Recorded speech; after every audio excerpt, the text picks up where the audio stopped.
This is Legacy Battle. Make sure you hit that subscribe button on YouTube, Spotify, Apple, iHeartRadio. We're also on Amazon Music.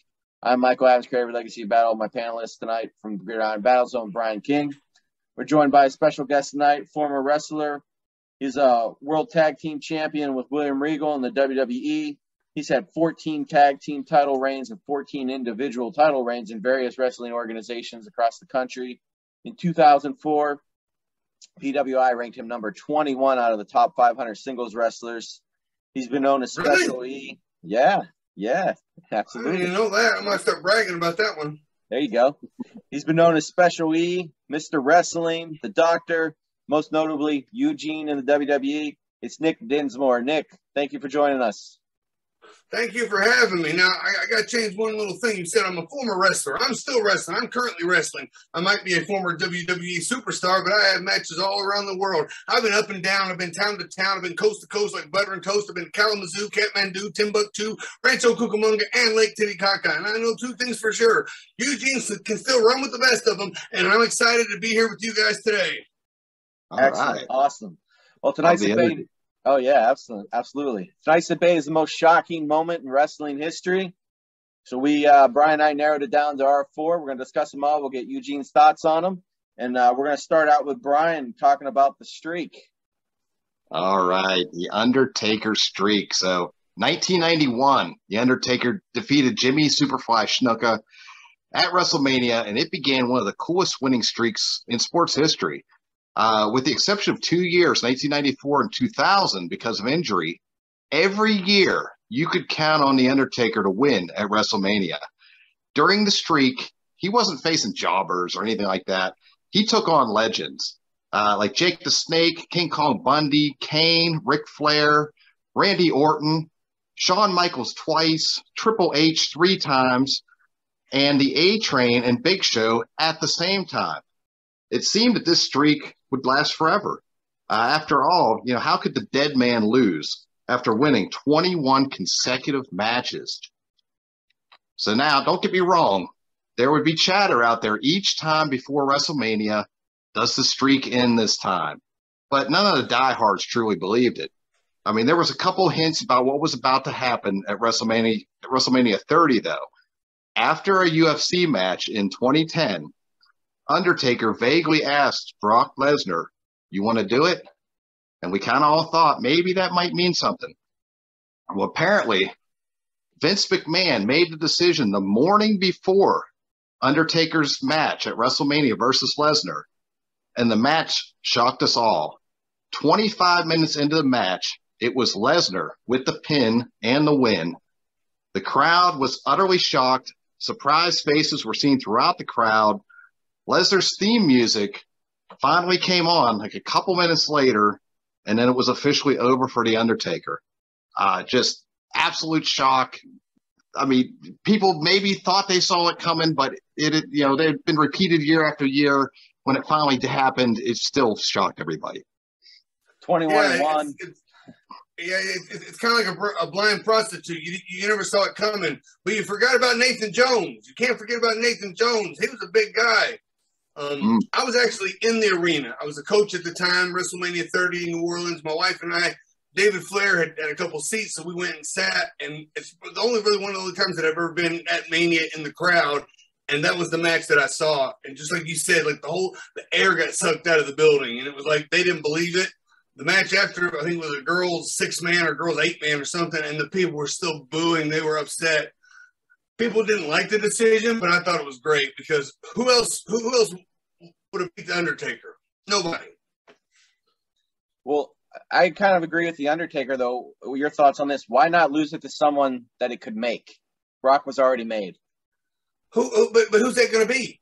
Who was on the roster was going to be on the roster that was going to draw money? Nobody.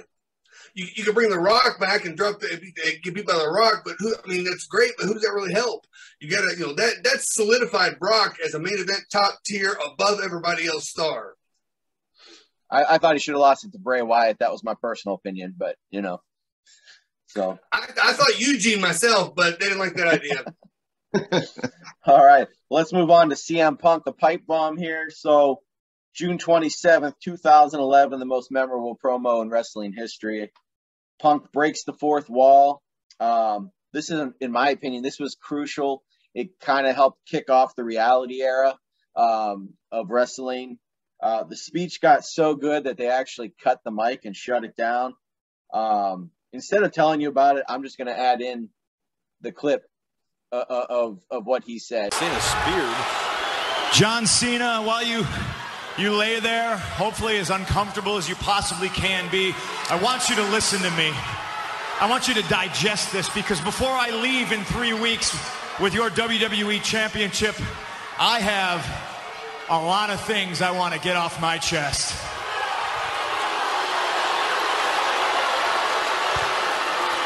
I don't hate you, John. I don't even dislike you. I do like you. I like you a hell of a lot more than I like most people in the back. I hate this idea that you're the best. Because you're not. I'm the best. I'm the best in the world. There's one thing you're better at than I am, and that's kissing Vince McMahon's ass. You're as good as kissing Vince's ass as Hulk Hogan was. I don't know if you're as good as Dwayne, though. He's a pretty good ass kisser. Always was and still is. Oops, I'm breaking the fourth wall. I am the best wrestler in the world. I've been the best ever since day one when I walked into this company, and I've been vilified and hated since that day because Paul Heyman saw something in me that nobody else wanted to admit. That's right, I'm a Paul Heyman guy. You know who else was a Paul Heyman guy? Brock Lesnar. And he's split, just like I'm splitting, but the biggest difference between me and Brock is I'm going to leave with the WWE Championship.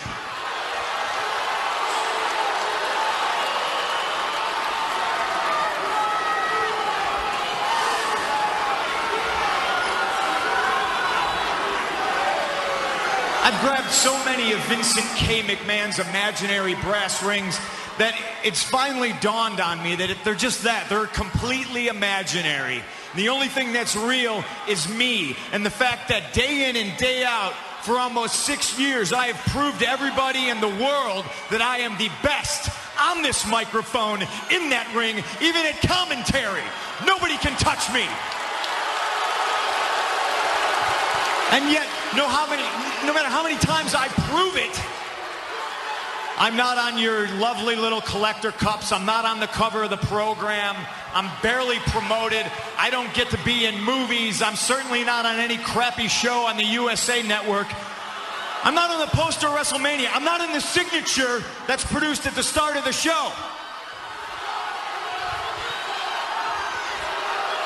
I'm not on Conan O'Brien, I'm not on Jimmy Fallon, but the fact of the matter is I should be. And trust me, this isn't sour grapes, but the fact that Dwayne is in the main event of WrestleMania next year and I'm not makes me sick.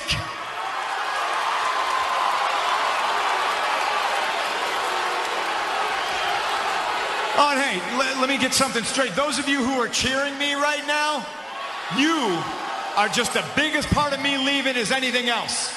Because you're the ones that are sipping out of those collector cups right now. You're the ones that buy those programs that my face isn't on the cover of. And then at 5 in the morning at the airport, you try to shove it in my face so you can get an autograph and try to sell it on eBay because you're too lazy to go get a real job.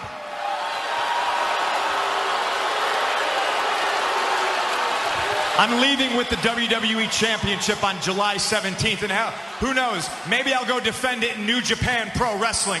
Maybe I'll go back to Ring of Honor.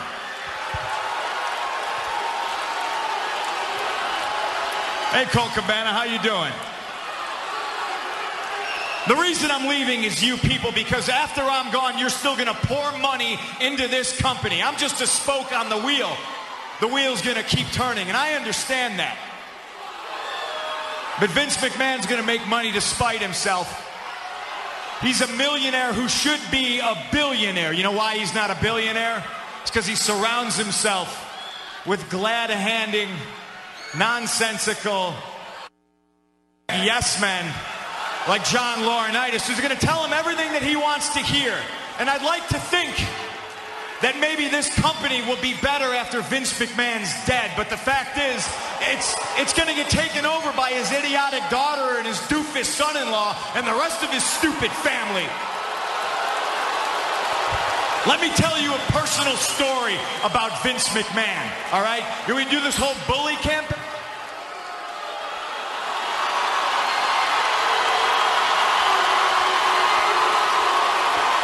Eugene, your thoughts on the pipe bomb? He mentions Colt Cabana, comments about Vince McMahon, and then they cut him right off when he was going to go into the bullying campaign. What were your thoughts on that promo? So I disagree that it was one of the most important promos of all time, because what were the ratings for it? What did it really draw? What happened was all the WWE guys now are given somewhat of a script to go out and say word for word. Very few people are given the mic and say cut a promo. And he got to do that, and it was different.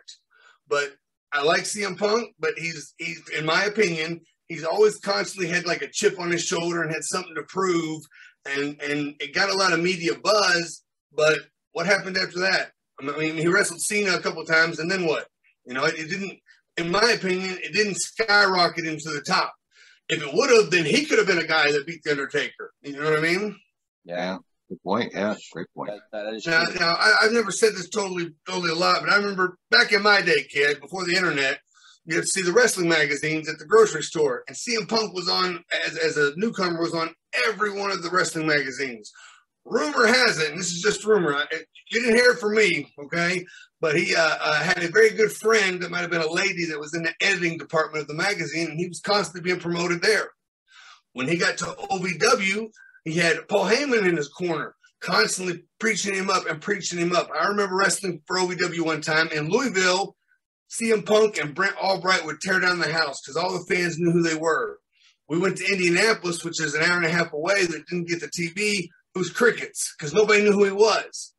I feel that the promotion and the machine has gotten behind CM Punk so much that boosted him a star. But for some reason, he's always had that chip on his shoulder that he's got to do better.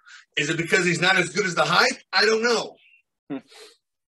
That's interesting. It could be. Because it seems like an age group of guys a bit younger than me that absolutely adore him and love him. And I think that's great for wrestling. But I like him, but I never saw the intrigue. I saw a little bit, but to be that superstar Brock Lesnar type status, I didn't see it. I like him, and that's not a knock. If he wants to fight, I'll fight him in the middle of an AEW ring anytime. Well, let's move on to another shocking moment. Shane on WCW. All right. So we go back to March 26, 2001. The rumors were that WWE was close to a deal to purchase WCW. This was a huge prospect because it would bring, Sting and Hogan back to the WWE. It would eliminate WWE's biggest competition. This was like if Walmart were to buy Target or Home Depot were to buy Lowe's. I mean, this was just a huge thing, So Monday Night Raw, first you see Vince McMahon in the center of the ring with the mic. He's talking trash about how he's very close to finalizing the deal to purchase WCW with Ted Turner. And then you hear Shane McMahon's theme music. All right, what the heck is going on? Then you see Shane on the big screen. So everyone is wondering, like, what is this? What is this? Most of all, Vince, who's just got this utterly stunned look on his face. And then the announcer says, "Where's Shane? You have his music up here. Where is he at?"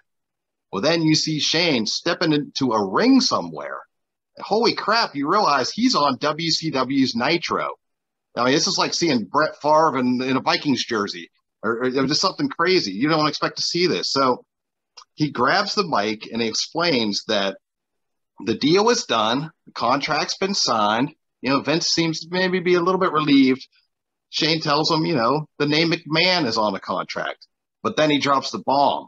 The name signed at the bottom of the page is Shane McMahon. And so that kicks off a huge rivalry, a huge thing, and everybody was pretty shocked about this. So we all know it was a work, but yeah, go ahead, Eugene. I think if this would have happened 20 years ago, it would have been an enormous shock. But because the internet and there were rumors and leaks, and when it boiled down to it, it wasn't WCW versus WWE. It was the plot between the McMahons and how they're controlling wrestling. It was shocking. Yes, I thought it was more shocking when Scott Hall showed up on Nitro, because that was a time when he just jumped around. So I just saw this guy on WWE. What's going on? That shocked me more. But again, that was still the internet was around, but it was a little bit pre-big internet, and it essentially killed any kind of competition in wrestling. You know, I wasn't a huge. I mean, I like the buyout, but the way the story folded out, I understood it, because if it was your company, you'd want to keep the people that are closest to you in the key parts so they don't up and leave like other guys have done. Right. So when you talk about the new Midnight Express attacking the original Midnight Express, that was shocking right there. When they ripped somebody's mask off, when a mask used to really mean something, or shave somebody's head, you know, kind of stuff was shocking right there. But you knew Vince was going to buy it anyway, and if Shane buys it instead of Vince, really, I mean, what's the big surprise? Right. Well, let's move on to our final one tonight. That's the Montreal Screwjob. If you're watching the show, I'm sure you know the Montreal Screwjob, so I don't have to get into a lot of detail of what occurred, but it was Survivor Series. Yeah. Survivor Series, November 9th, 1997, HBK versus Bret the Hitman Hart. You know, I'll just point out some huge things that happened that you can't see anymore because most of the video has been deleted out there. The spitting on Vince McMahon by Bret Hart is still on there. You know, HBK screwed Bret over. It was really Vince McMahon screwing Bret over. Bret used his hand to write WCW. That was the one. Yep. That's the one right there. He wrote it backwards. Yeah. How does he know, like, in the moment? I mean, Bret's an artist, so maybe he does know, but he wrote WCW backwards. And they used the spitting in the face at the open of the live events all the time, so that's always out there. And Vince is not a guy that, you know, wants to look bad like that, but he put it out there. I don't know if it was a work or not. I mean, if it was a good one, but Vince is a businessman. And he's got this much to pay Bret Hart, and he knows if WCW is going to give him X amount more, take it, because you get a 2 or 3 year deal, you come back, and then you and Sean are off to the races. So I don't know how contrived it was, because I've sat with Bret and talked about it, and he preaches that, you know, he knew nothing about it, but I don't know. It's those two guys would be two guys that would keep kayfabe to the grave. You know what I mean? Right. Kevin Nash said it was a work, like in his opinion, like a great work. I think Scott Hall agreed with that as well. It's hard to say. It really is. Yeah. But I don't have the answer, but that was probably one of the most shocking things right there, was just to see unfold, because when you can catch the people where they're going, hey, wait a minute, I know this wrestling isn't on the up and up, but what just happened right there? That's when you got them. And then the aftermath is Bret Hart goes backstage, and Vince McMahon goes into his locker room, and Bret gets the punch heard around the world in and knocks Vince out. So, I mean, that adds into it too. I mean, was that a work as well? I mean, come on. If you know somebody's upset with you and you know they're going to hit you, Vince might be the guy to just stand there and take it, but you're not going to, you know, you got a crowd of guys around him as his body handlers, and that was in a locker room. Is that punch on video anywhere? He did have a black eye afterwards. Well, I can give myself a black eye, but I don't think that's been on video anywhere. If it's not on video, it didn't happen. Yeah. Let me ask you your standpoint as a wrestler. If you had been working there and that occurred, I know they gave everybody the option of working the next night or not. What would your thought? Would you have worked, or what do you think? Of course. Bret was in the wrong. I can't lose in Canada. Well, they were just in Detroit a couple days before. You know, in this business, you go out, you get beat, you make somebody, elevate somebody on your way out. You don't hold the title like, oh, no, I'm the best champion. I'll just turn it over to you. I mean, get real. Right. Well, let's, if Bret Hart wants to have a fight, I'll have an arm wrestling match with him at WrestleMania anytime. Let's move into our vote. Brian, who are you taking? You can take any of them tonight. I'm still shocked by the Montreal Screwjob. I mean, that opened my eyes to the business. So did you realize that was the second Montreal Screwjob. That wasn't even the first one. I don't know what year it was. I believe it was Luthez. I could be wrong, but world champion went in and had a match against a French Canadian. And back then, title matches were 2 out of 3 falls. And if you got disqualified, that you could lose the title. So the match was 2 out of 3 falls, 1-1, and the referee was in on it. And the guy from Canada bit himself in the arm. And then he showed the ref, he bit me. And ref rang the bell, and they stole the belt that way. Now that's why we have the rule that title can't change hands on a DQ. Oh, I see. That's interesting. Huh. Well, for me, I'm gonna vote. I'm gonna vote Shane on WCW, and I have a reason for it. The screw job. I mean, people knew Hart's contract was up, so something was going to happen one way or another. Mm-hmm. And I mean, yeah, everybody knew WCW was going to be sold, but up until like that last moment, everybody thought Bischoff was buying it. So I was shocked by the moment. I knew at the beginning of Raw that night when Vince was like, "Oh, I have a huge announcement." I knew he had bought it, but I didn't know that beforehand. So seeing Shane on WCW was pretty shocking to me. Eugene, of the 4 moments we talked tonight, which one's your most shocking moment? Well, I mean, we glazed on the Razor showing up on Nitro. I think that's the most shocking. But of those 4, I think probably the screw job had the biggest impact. Because after that, I mean, that turned Vince to a full-fledged heel. Did you ever see the promos Vince did as a heel for Memphis before any of that? I haven't seen any of those, no. Yeah, he cut promos on Jerry Lawler on Memphis TV to get practice being a heel. And he was the Mr. McMahon character. I mean, he knew he was going somewhere with it. That makes me even think even more it was a work. All right. So a win for the Montreal Screwjob. Let's move into our Q&A tonight. Brian, go ahead. Well, Nick, you wrestled in a couple of matches I found very interesting. You continued the tradition of the Doink the Clown on SmackDown 2003 versus Chris Benoit. And then you in 2007 you had a 6-man tag team match versus Kane and with Kane and Doink as partners. So can you tell us a little bit about those 2 matches?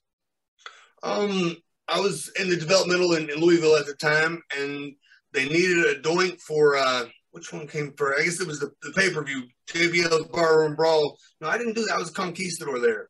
I don't remember which one was the first one where I was doing. But basically, they just needed a Doink, and for some reason, Brooklyn Brawler couldn't do it. What was it? That was Chris Benoit. I wrestled Benoit first as Doink, and then I came back. I did Doink twice. I can't remember the second one.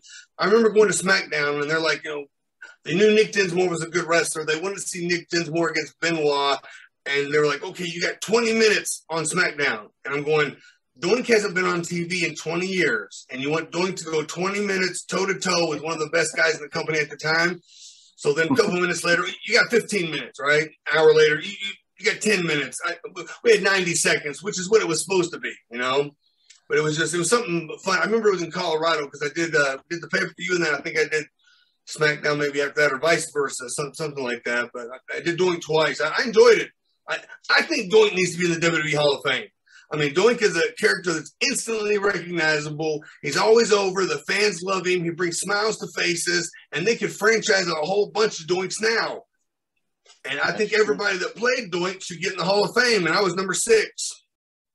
Wow, nice. So you used a bridging German suplex for a while as your finisher early on. When you got to WWE and you became the Eugene character, you were kind of using other people's finishers as part of the gimmick. I get that. Was it WWE said you had to change that? You change your finisher, or what was the deal with that? No, the other moves got better reactions. When I was in Louisville, I built the German suplex as a finish, and the people bought it. But plus, the guys that were in Louisville weren't as big as the guys in WWE. So I needed something I could give to, A-Train or Schnitzky the same that I could give to Nunzio. You know what I mean? Okay, makes sense. And in 2009, you were able to join the Hulkamania tour in Australia. What do you remember about that, and what were the Aussie fans like? Australian fans are always awesome. All the fans outside the U.S., not that the fans in the U.S. are bad, but it's just different outside the U.S. They have different chants, different energy. And Australia is one of my favorite places to go. I was lucky enough. We did 4 dates over like 9 days, so we had a day off in between. They put us up in the best hotels. I mean, it was summer there when it was winter here. I mean, it was brilliant. I remember one day we're all out at the pool, and we're all taking pictures. I'm in the pool standing next to the Hulkster taking a picture, man. I was on cloud nine. It was awesome. Awesome. So I thought you had amazing chemistry with William Regal. You guys got a World Tag Team Championship with that. I was hoping maybe you could just kind of discuss, like, did you guys get along as well off camera as it seemed that you guys got along on camera? Absolutely. We ended up riding together. We became really good friends. You know, I looked up to Lord Steven Regal back in WCW, but Rip Rogers helped train me. Rip and Regal were partners and friends. Rip Rogers was the guy that brought Regal to the United States. He's the one that got him his job with WCW. So he and I knew each other, but then to be able to ride with him and just pick his brain. So it was myself, it was Regal, and then Tajiri in the car. And if you could ever imagine Barnum and Bailey's Circus on wheels, it was nonstop comedy because, you know, Regal can speak English, but sometimes people couldn't quite understand his accent. Tajiri can speak English, but he always acted like he didn't. So Eugene was usually the one driving, and it was a lot of fun. For your character, Eugene, you know, you kind of portrayed a intellectually challenged guy. You know, and I want to know what inspired that character, and did you ever experience any backlash from the fans who sort of misunderstood what you were trying to do there? So I started wrestling in 1996. I got hired by WWE in 99 to a developmental contract. Eugene debuted in 2004. By the time 2004 rolled around, I could wrestle 1 hour straight, not use the same hold twice. I was very proficient, efficient in professional wrestling, but I didn't have that character. Rip Rogers' son has autism. And this kid's brilliant. I mean, he can count in Korean. He can do all this stuff on computers, but he wasn't very social when he got to school. So Rip was the one that gave me the idea. What about a Rain Man character that's, you know, the minute the bell rings, he can do everything that he's ever seen on TV. He knows one part that we never really got to, but was he knows all the history, all the facts, all the trivia, and can pull it up like that. And I remember I always tell the guys that I train now, the squeaky wheel gets the oil, because guys will say, oh, I got this great idea, but they might tell somebody and it just kind of goes away. I just kept plugging away. The agents came down, Arn Anderson, Dean Malenko, Fit. I pitched the idea and they said, well, WWE's kind of gone beyond that. Wrestling doesn't do that kind of gimmicky stuff anymore. Okay. A couple months later, the writers came down. So I pitched it to the writers. Oh, no, Vince would never do that. Vince, he doesn't want to do that kind of stuff. Okay. So I'd seen people complain and then end up, you know, getting called up or getting a raise. So I told my friend Doug Basham, I said, Doug, I think I'm going to quit and try to go to Japan. I didn't know anybody in Japan. I didn't know if I could get there. I had no intention of quitting because I was working 4 days a week living at home. Doug told Johnny Ace. Johnny Ace tells Vince. Next thing I know, I'm sitting in a meeting with Vince McMahon and Stephanie. And this was about 8 months to a year after Rip gave me the idea, and the idea was kind of knocking around. I'd almost forgotten about it when Vince goes, I want to get back to character-based wrestling. And I just pitched out this character. He goes, great, we'll start on Monday. Nice. But what happened was it was one of the last times Austin was there when I was there. Austin walks into Vince's room, and Vince goes, Steve, have you ever seen this guy wrestle? Austin goes, no, I don't think so. I knew that Steve Austin and my other trainer, Nightmare Danny Davis, were friends from the Dallas days. I said, well, Danny Davis trained me. And Austin goes, well, then he's probably one of the best. And it was like that vote of confidence that, you know, pushed Vince over the top to, well, let's see what he has to do. But I think that WWE did not think it would work.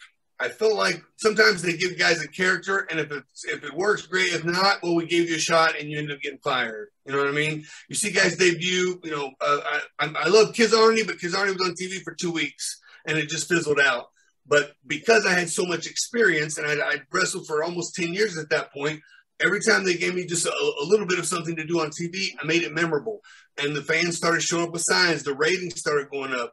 When I did the Jericho highlight reel with Regal and Triple H came down, that was the highest rated segment on Raw for the previous 2.5 years. Wow. Jericho was the one that told me that. And it was just the big plus I had was that the writer, Brian Gerwick, could write for Eugene. And I tell my guys now, you know, you got to have the look, you got to be able to talk, but you got to have a writer that can write for you. If you don't have a writer that can write for you, it doesn't matter who you are. The Brian Gerwick even wrote a movie for Eugene.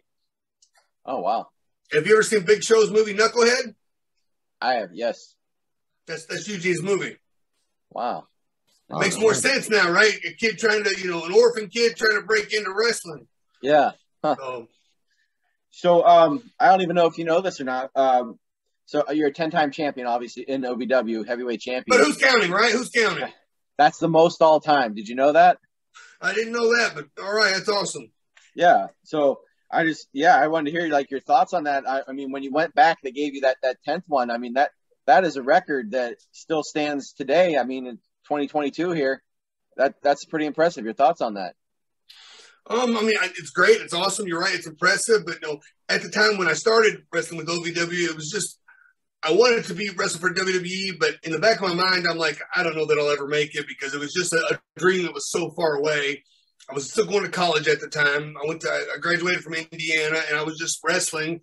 Cornette and Danny Davis and Rip Rogers were kind of writing TV, so it just kept happening. I stayed around. I win a title, and it's not. Looking back now, it's awesome, but at the time, you just really don't think about it because you're thinking about the next match, the next town. What am I doing today? Type thing. Right. Go ahead, Brian. One more. Yeah. Well, you see behind me, I got Eugene and The Rock here. Rock was the only guy who sort of stuck up for you there early on. So can you tell us what your relationship is like with The Rock? Oh, me and The Rock are pretty much best friends. We're such good friends that he lets me call him Dewey. Actually, no. I heard that he hates that name, but it's always a joke for me. Hopefully, he doesn't get mad and give me a rock bottom. No, he was super cool. Him and Brian Gerwick are good friends. Brian Gerwick wrote most of the Rock stuff. And Brian, we were in San Diego at the time. Rock was in LA filming a movie. They asked him to come down and help out somebody that he'd never met, that he didn't know. And Rock's the type guy for the business, reached down and pulled somebody up. And that's what you're supposed to do. And I'm forever thankful to him because without that 15-minute segment, I wouldn't have been as big a star as Eugene wouldn't have been as big a star as he was. So WWE, I mean, it's basically a monopoly, but AEW is coming on strong now. Do you see at any point in the future anyone catching WWE? And any plugs you want to make after you answer that is more than welcome. I mean, wrestling's so weird. You never know. You didn't think WCW would ever go away. And it wasn't, as much as people critique the product, it wasn't the product that killed WCW. It was the fact that they didn't want it on their TV channel. So if something comes along one day, and although they have their own network, but if one of the channels says, oh, we're not going to do wrestling anymore, then what do? I mean, you can go online now, but it was WCW kind of got a raw deal. Everybody says Bischoff killed WCW. No, Bischoff made more money in professional wrestling in 1 year than anybody ever has. So right. I don't think WWE will ever go away, but there could be some freak, something happen because heaven forbid Vince pass away, but eventually that will happen. And then if you got a conglomerate of corporate people trying to run a wrestling program, sometimes it doesn't work out. And I think AEW is doing great. They're building and they're building. WCW has such a worldwide footprint that it would take a while, I think, to catch that. But I think AEW absolutely could. I mean, if Eugene was on AEW, I know they would get to the top of the ratings like that. Anything you want to plug? I got a Twitter at Eugene Dinsmore, Dinsmore. I like my YouTube channel, The Nick Dinsmore YouTube. Still accepting bookings. I'm traveling around. I keep telling everybody I'm on a retirement tour. And everybody's like, oh, you're retiring. I said, no, it's just a retirement tour. Handsome Jimmy Valiant was on a retirement tour for 15 years. Kiss has been on a retirement tour for 12 years. Somebody goes, well, when does the retirement tour end? I said, when I have my last match. There you go. People can find me and still book me. I'm venturing into, I don't like to call it stand-up comedy because that's big shoes for me to fill to think I'm a stand-up comic. I'm more of a sit-down comic, working my way to stand-up and tell some wrestling stories and have a good time. Awesome. Well, thank you so much, Nick Dinsmore, for joining us. We really appreciate you coming on. And all right, guys. Everybody check out his stuff. You can also probably buy that stuff in his background there. So look him up and let's see what we got here, man. I got a whole box, a case from Jack's Pacific of these. I got a eBay channel, the letter Eugene Dinsmore. I got my eBay. Got all kinds of action figures. The best part about having your own action figure? You get to play with yourself in public. Awesome. Everybody, make sure you hit that subscribe button. We'll see you next time. Thanks for watching. Have a great night. Thank you, guys.